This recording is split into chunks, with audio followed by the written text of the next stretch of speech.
बिस्मिल्लाहिर्रहमानिर्रहीम। इय्याका नअबुदु व इय्याका नस्तईन। अल्लाह तेरी इबादत करते हैं, तेरे से ही मदद मांगते हैं। मेरे चक झुमरा के अजीम शहरियों,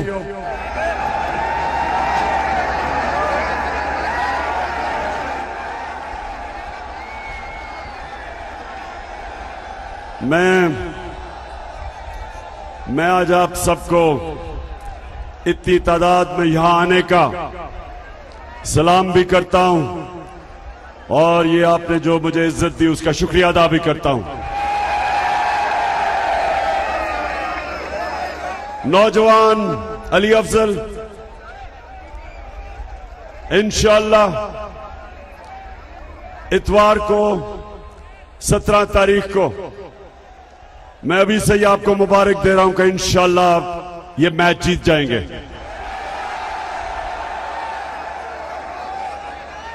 मैं जब से फैसलाबाद के एयरपोर्ट पे उतरा हूं, सारा रास्ता मुझे लोग सड़कों पे नजर आए और मैंने मेरे चक झुमरा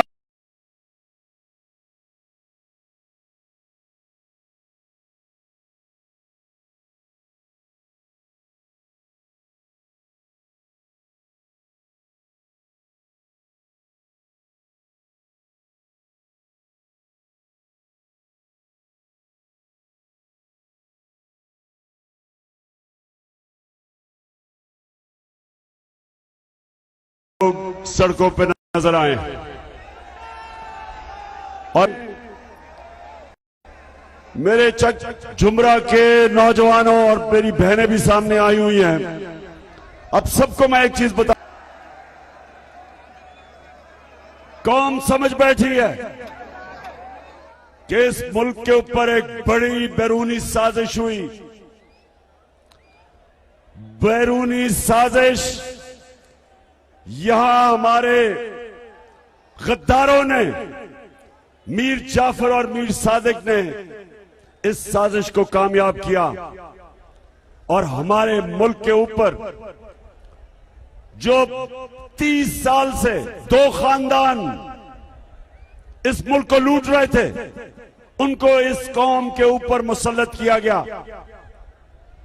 और उन चोरों ने आते साथ ही 1100 अरब रुपए का डाका मारा। असेंबली में नैब के कानून की तरमीम करके, नैब को तकरीबन खत्म करके 1100 अरब रुपया आप सबका जो था, मेरे नौजवानों, ये आपका पैसा था जो उन्होंने आते साथ ही डाका मारा, एनआरओ लिया। पहले इन 2 चोरों ने जनरल मुशर्रफ के दौर में एनआरओ लिया, तब जो इन्होंने अपने पहले दौर के 11 सालों में मुल्क को लूटा था वो चोरी माफ करवाई और फिर इस बारी आके जो 10 साल इन दोनों ने मिल के मुल्क को लूटा था, करप्शन केसेस इनके दौर के बने थे, 1100 अरब रुपए का डाका मारा, अपने केसेस माफ करवाए और करवाने के चक्कर में मैं सुप्रीम कोर्ट में गया हूं और इंशाल्लाह केस लग रहा है और इस कौम से मैं वादा करता हूं कि आखिरी गेंद तक इनका मुकाबला करूंगा, इन चोरों का।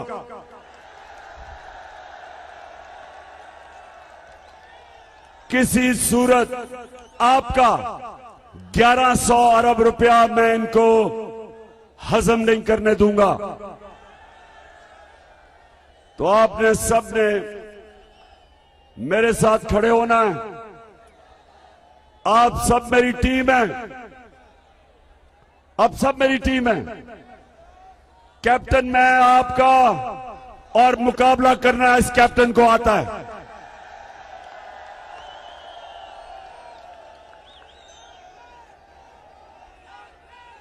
इन डाकुओं ने यह समझा था कि ये जो बैरूनी साजिश, और बैरूनी साजिश क्यों है ये सुने नौजवानों, ये सुनो, क्या जरूरत पड़ी थी अमेरिका को कि साजिश करके इन चोरों को ऊपर बैठाओ? क्या वजह थी? क्योंकि बताएं मुझे, आपका क्या ख्याल है कि अमेरिका हमारा खैर ख्वाह है? क्या अमेरिका इस मुल्क की बेहतरी चाहता है?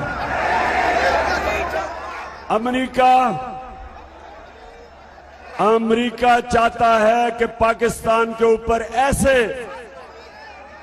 ऐसे हुक्मरान बैठे हो जो वो हुक्म करे ये उनके ताबेदार बने, हर चीज उनके घुटनों पे बैठ के माने। वो अगर हुक्म करे कि जनाब हमारी जंग में शिरकत करो, तो एक टेलीफोन कॉल के ऊपर उस वक्त का सरबराह घुटने टेक गया और अमेरिका की जंग में हमें लेके गया। तो जानते हो पाकिस्तान ने कितनी कुर्बानी दी उस जंग में? जानते हो? कौन जानता है आप में से? 80,000 पाकिस्तानी मारे गए, 80,000। और आज भी हमारे फौजी जवान कुर्बानियां दे रहे हैं बॉर्डर के ऊपर, बलूचिस्तान के बॉर्डर और अफगानिस्तान का जो बॉर्डर पख्तूनख्वा के साथ, आज भी कुर्बानी दे रहे हैं उस जंग की वजह से।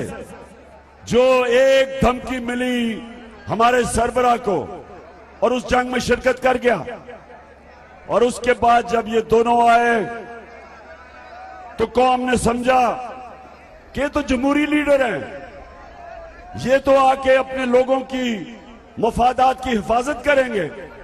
वो तो मिलिट्री डिक्टेटर था। लेकिन जब ये दो आए तो अमेरिका ने, जानते हैं कितने ज्यादा ड्रोन अटैक किए पाकिस्तान पे? जानते हो? 400 दफा उन्होंने आके इस मुल्क पे बमबारी की। हमारे कबायली इलाके में कितने हजारों लोग मारे गए, औरतें बच्चे उसमें। मदद भी उनकी कर रहे हैं, बमबारी भी हमारे ऊपर। हम कतई किसी से दुश्मनी नहीं करना चाहते, ना अमेरिका ना किसी से, सबसे अच्छे ताल्लुकात रखना चाहते हैं, लेकिन हम किसी की गुलामी नहीं करना चाहते। खुदा के काबे से सब बुत उठवाए जाएंगे, हम रहले सफा मरदूदे हरम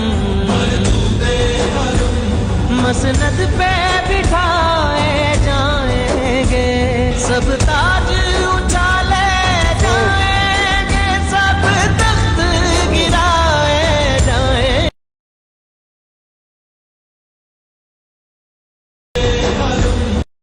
मसनद पे बिठाए जाएंगे, सब ताज उछाले जाएंगे, सब तख्त गिराए जाएंगे।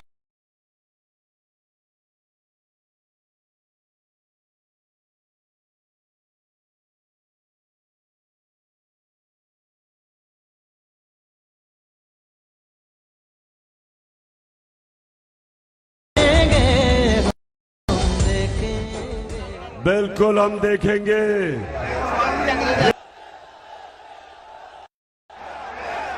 लोटों को देखेंगे,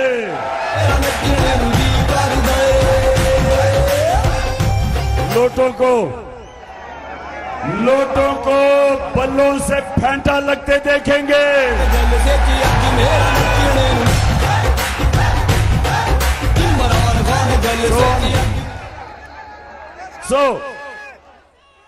चक जुमड़ा, अमेरिका इसलिए इन चोरों को लेके आया कि ये जो मर्जी चाहें पाकिस्तान को टिश्यू पेपर की तरह इस्तेमाल होने देंगे। और उनको ये पता था कि इमरान खान किसी सूरत अपनी कौम को किसी की गुलामी नहीं करने देगा। इसलिए उनको ऐसे आजाद लीडर नहीं पसंद, वो ये बूट पॉलिश करने वाले शहबाज शरीफ को पसंद करते हैं। शहबाज, अब जरा शहबाज शरीफ ये सुने जरा, ये जो एक मिनट, ओहो, अब जरा आराम से सुनना कि ये आपका प्राइम मिनिस्टर जब पैसे मांगने गया सऊदी अरेबिया, यूएई और तुर्की, जरा सुने ये। मैं सऊदी अरब से होके आया हूँ, मैं यूएई के होके, अभी मैं तुर्की होके आया हूँ, और मैंने उन भाइयों को कहा कि आप हमारे बड़े अजीम भाई हैं, हमेशा आपने हमारी मदद की। और मैंने यही कहा, जब मैं आया हूँ तो आप समझेंगे शायद ये मांगने आया है। मैं मांगने नहीं आया, लेकिन मजबूरी है। जिस तरह माजी में 75 साल में आपने हमारा हाथ बटाया है, कुछ अर्सा आप हाथ बटा। मैंने कहा मैं वादा करता हूँ कि इंशाअल्लाह हम पूरी कौम हम मिलकर दिन रात मेहनत करेंगे, पसीना गराएंगे, अपने पांव पे खड़े होंगे। जी शहबाज शरीफ, सुन लिया पाकिस्तानियों, क्या आप भिखारी हो? ये कौम गैरतमंद है, ये एक अल्लाह को मानने वाली कौम है। ला इलाहा इल्लल्लाह इंसान को गैरत देता है, खुददारी देता है। जो भी अल्लाह के सामने गवाही देता है कि मैं किसी के सामने नहीं झुकता सिवाय तेरे अल्लाह, वो कभी बेकारी नहीं बनता। वो अल्लाह से मांगता है, मेहनत करता है, कुर्बानियां देता है, लेकिन अपनी गैरत नहीं खोता। ये शहबाज शरीफ, मुझे ये जरा ये जवाब दो कि 32 साल से आप शरीफ और जरदारी खानदान इख्तियार में बैठे हैं, 32 साल से, तो 32 साल से आप हाथ फैला के बैठे हो, 32 साल से भीख मांग रहे हो। कौम गैरतमंद है, कौम गैरतमंद है। शर्म आपको नहीं आती भीख मांग के? कौम गैरतमंद है। अगर आप में गैरत होती, सुन लो, आप में गैरत होती तो जो आपके खानदान, शरीफ खानदान ने और जरदारी खानदान ने 30 साल से इस मुल्क का पैसा चोरी करके बाहर लेके गए हो, वो पैसा वापस लेके आते, भीख ना मांगते, कौम को जलील ना करते, पैसा वापस लेके आते। तो नौजवानों बताओ, मुझे ये बताओ कि आपको एक ऐसा प्राइम मिनिस्टर चाहिए जो भिखारी हो? कहता मैं यूएई भी पैसे मांगने गया, मैं सऊदी अरेबिया भी पैसे मांगने गया, मैं तुर्की भी गया। आप मुझे ये बताएं कि क्या इज्जत रह जाती है पाकिस्तानियों की? पूछें बैरून मुल्क पाकिस्तानियों से, क्यों आज वो क्यों मेरे साथ खड़े हैं? क्यों उन्होंने इतने इतने बड़े मुजाहरे किए जब मेरी हुकूमत को हटाया गया? क्योंकि वो तरसते हैं कि कोई उनके मुल्क में एक खुददार लीडर आए ताकि उनको शर्मिंदा ना कराए। ये देखें, ये जरा जिस तरह का लीडर है, प्राइम मिनिस्टर अपने आप को भी शर्मिंदा करवाता है और सारी कौम को भी शर्मिंदा करवाता है। इसलिए 17 तारीख को आपने निकलना है।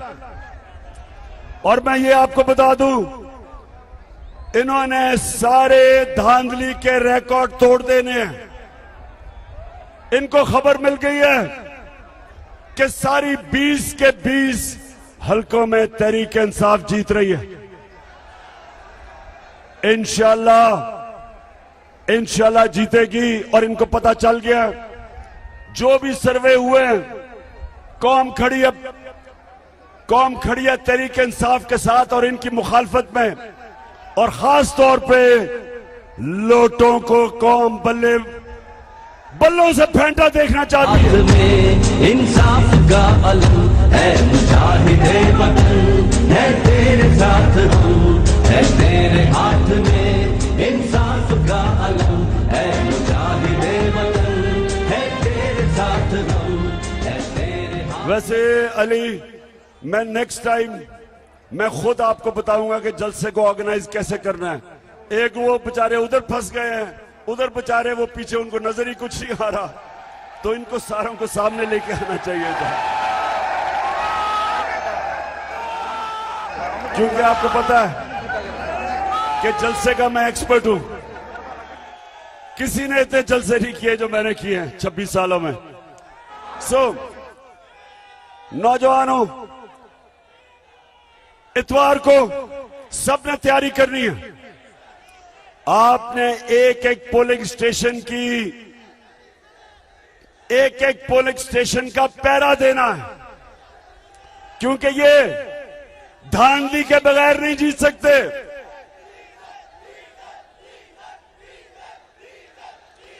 हाँ, मैंने ये कहना था कि शहबाज शरीफ, ये बड़ा रात आपने लोगों पे एहसान किया। पहले डीजल की कीमत 130 रुपए बढ़ा दी। सॉरी, मैं माफी चाहता हूं। फजलुर रहमान की कीमत बढ़ा दी पहले 130 रुपए, और उसके बाद 35 रुपए नीचे ले आए। बड़ा आपने एहसान किया लोगों पे। जब हम गए थे, आज इंटरनेशनली तेल की कीमत कम है। आज जब हम गए थे वो ज्यादा थी, आज उससे कम हो चुकी है। और मैं इनसे सवाल पूछता हूं कि कैसे हो गया कि आपने तेल की कीमत नीचे नहीं लेके आए। आपको भी आज पेट्रोल की कीमत 150 रुपए लीटर पे आना चाहिए, और फजल रहमान की 144 रुपए लीटर लानी चाहिए आपको, क्योंकि तेल की कीमत तो कम हो गई है। तो क्या जवाब है? और जवाब यह है कि IMF का हुक्म है। हमने 2.5 साल IMF के साथ गुजारा किया है। उन्होंने हमारे पे भी जोर लगाया कि कीमतें ऊपर करो, हमने नहीं की, क्योंकि हम सबका जीना मरना पाकिस्तान में है। ये वो लोग जिनके बाहर बड़े बड़े महलात, सारा नवाज शरीफ का, इसका जो सारा टब्बर है बाहर बैठा है। सिर्फ एक रेडियो आकाशवाणी को पाकिस्तान में छोड़ा हुआ है। आकाशवाणी रेडियो जानते हैं ना सारे? आकाशवाणी रेडियो की एक खासियत है कि वो सच बोल ही नहीं सकती, इसलिए सारा टब्बर बाहर है। लंदन के सबसे महंगे इलाके में ये रहते हैं, सबसे महंगा इलाका है जिधर ये रहता है। इसका बेटा 10 अरब रुपए के घर पे रहता है। नवाज शरीफ जो 4 बड़े बड़े महल्लात हैं लंदन के महंगे तरीन एरिया में, उसकी मालिका है मरियम नवाज, उसके नाम पे है। आज तक एक रसीद नहीं दे सके कि पैसा आया किधर से है, एक दफा नहीं बता सके। और मुझे अफसोस से कहना पड़ता है कि हमारा इंसाफ का निजाम बड़े बड़े डाकुओं को नहीं पकड़ सकता, सिर्फ छोटे चोरों को जेल में डालता है। सिर्फ ये भैंस चोरी कर ली तो गाय, और ये बकरियां चोरी कर ली या मोटरसाइकिल, वो जेल में। बड़े बड़े डाकुओं को नहीं पकड़ता। ये है पाकिस्तान का अलमिया। मेरी कौम, जब तक एक मुल्क में अदल और इंसाफ, मतलब ये कि जब तक ताकतवर को कानून के नीचे हम नहीं लेके आते, मुल्क तरक्की नहीं कर सकता। तो ये है हम सब की जंग। नौजवानों, आप सब की जंग एक ही है, जो मेरे नबी सल्लल्लाहु अलैहि वसल्लम ने कहा था कि कोई कौम जो ताकतवर डाकुओं को नहीं पकड़ती और सिर्फ छोटे चोरों को पकड़ती है, तबाह हो जाती है। उनका हुक्म 1500 साल पहले था, और आज आपके सामने कौमें तबाह हो रही हैं। श्रीलंका में देखें, वहां भी एक खानदान हुकूमत कर रहा था। 20 साल से वो भी पैसे बाहर लेके जा रहे थे। वो अमीर हो गए, कौम मकरूज होकर दिवालिया निकल गया। आज वो बाहर भाग गए हैं और कौम में देख कर रहा था। 20 साल से वो भी पैसा रहे थे। वो अमीर हो गए, कौम मकरूज होकर दिवालिया निकल गया। आज वो बाहर भाग गए हैं और कौम में देखे टांग गिरा, वो भी सरबराह बाहर भाग गए, पैसे लेके बाहर चले गए। और इसलिए कि करप्ट गवर्नमेंट के साथ अवाम नहीं खड़ी थी। वही श्रीलंका में, वही लबनान में क्या हुआ? बेरूत सबसे ज्यादा सारे मिडिल ईस्ट में जो शहर था, जो दुनिया जाती थी दुबई से पहले, वो बेरूत था। उधर भी हुक्मरान उन्होंने आके चोरी करनी शुरू की, दिवालिया निकाला। आज 70% लोग लेबनान में गुर्बत की लकीर के नीचे चले गए। और जब तक हम इन दो बड़े खानदानों को, जो 30 साल से इस मुल्क को लूट रहे हैं और जो आज ऊपर आके बैठ गए हैं, और जिन्होंने भी इनको बिठाया है, इस मुल्क की तारीख इनको माफ नहीं करेगी। जो भी ये साजिश के तहत हमारे ऊपर मुसल्लत किए गए, जो ये जुल्म हो रहा है मुल्क पे, जो महंगाई हो रही है, जो आज टेक्सटाइल इंडस्ट्री फैसलाबाद की, हमने इसको उठाया, रिकॉर्ड एक्सपोर्ट्स की टेक्सटाइल ने। यहां हालात ये थे कि टेक्सटाइल इंडस्ट्री के लिए मजदूर नहीं मिल रहे थे, और आज हालात देखें। आज पूछें टेक्सटाइल इंडस्ट्री के क्या हालात हैं। 3 महीने के अंदर जो सनत हमारी इंडस्ट्री ऊपर जा रही थी, एक्सपोर्ट्स ऊपर जा रही थी, सबसे ज्यादा हमने टैक्स इकट्ठा किया था ताकि लोगों पे खर्च करें। हमने हेल्थ कार्ड दिया। पहली दफा पाकिस्तान की तारीख में हर खानदान को पंजाब में, पख्तूनख्वा में हेल्थ इंश्योरेंस 10 लाख रुपए की, कि किसी भी अस्पताल में जाके इलाज करवा सकते थे। इसके बावजूद कि हम IMF के प्रोग्राम में थे, हमने हेल्थ कार्ड लिया, हमने पनाहगाहें बनाई, हमने एहसास प्रोग्राम जो दुनिया ने माना कि फलाई रियासत की तरफ पाकिस्तान को लेके जा रहा था। और उसके अलावा हमने कर्जे गरीब नीचे 20 लाख खानदानों को, किसानों के लिए सूद के बगैर कर्जे, घर बनाने के लिए सूद के बगैर कर्जे, कारोबार के लिए। ये पहली दफा पाकिस्तान में हो रहा था जब इन्होंने साजिश करके हमारी हुकूमत गिराई। आज महंगाई आसमानों पे। आखिर में चक जुमरा, मैं तो हैरान हूं जितनी तादाद पे आप आए हैं। मैं आपका शुक्रिया अदा करता हूं और इंशाअल्लाह अली अफजल आपको मुबारक भी देने आऊंगा। लेकिन ये याद रखें, खेलों की ग्राउंडों में मैंने एक चीज सीखी थी, जब तक आखिरी गेंद नहीं हो जाता मैच जीता नहीं जाता। आपने आखिरी गेंद तक मुकाबला करना है और इंशाअल्लाह मिलके हम यहां जश्न बनाएंगे जब हमजा कुकड़ी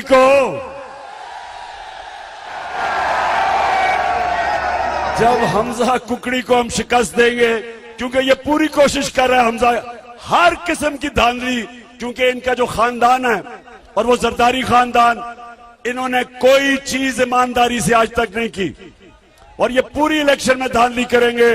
मेरे नौजवान तैयार होंगे और जिस तरह हिंदुस्तान को उनके अंपायरों के बावजूद हम शिकस्त दे के आए थे, इंशाल्लाह कुकड़ी को भी शिकस्त देंगे। पाकिस्तान जिंदाबाद। अल्लाह।